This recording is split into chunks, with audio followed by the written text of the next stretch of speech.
Dans la salle d'interrogatoire, Léa, la jeune mère de famille, continue d'être interrogée par les deux enquêteurs. Soudainement, le mur vole en éclats et le scooter Vespa rouge et rouillé entre dans la salle. La jeune mère de panique crie « C'est lui, c'est le scooter !» Avant même que les enquêteurs comprennent ce qui se passe, le Vespa aspire l'âme de la jeune mère de famille.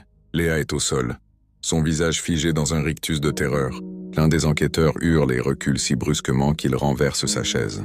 L'autre dégaine son arme, mais ses mains tremblent tellement qu'il peine à viser. Le Vespa, couvert de rouille, de poussière et d'une étrange substance sombre semblable à du sang séché, reste immobile au milieu de la pièce, son moteur vibrant d'un grondement sourd, presque organique. L'air devient glacial, chargé d'une lourdeur suffocante. Les néons clignotent au-dessus de leur tête, projetant des ombres instables sur les murs fissurés. Le moteur cesse un instant de ronfler. Puis un long gémissement résonne comme un soupir venu d'un autre monde. L'enquêteur resté debout s'avance de quelques pas, la voix tremblante. Qu'est-ce que c'est que ça? Il n'a pas le temps de finir. Le phare du Vespa s'allume brusquement d'un blanc livide.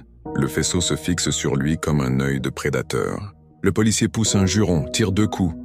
Mais les balles traversent le scooter comme à travers un mirage, déformant brièvement la réalité. Le sol se met à vibrer sous leurs pieds. Une crevasse minuscule se forme sous le Vespa, comme si le béton lui-même reculait.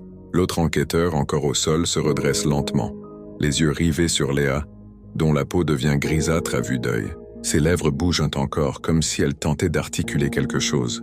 Un chuchotement faible, presque enfantin, s'échappe de sa gorge. Il veut...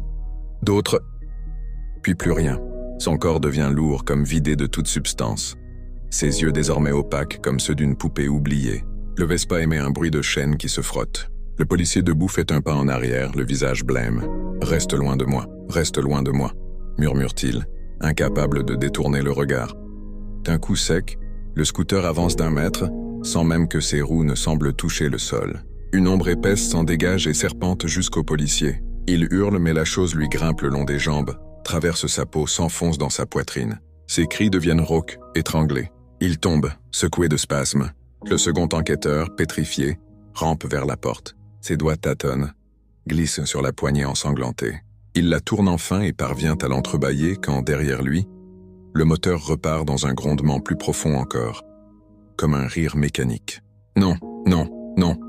souffle-t-il en larmes. Le Vespa fonce droit sur lui. La porte se referme d'elle-même dans un claquement sec. Le policier frappe de toutes ses forces contre le battant, jusqu'à ce qu'un silence brutal tombe. Il ne reste que le ronronnement du moteur. Puis, plus rien. Le Vespa s'immobilise au centre de la pièce,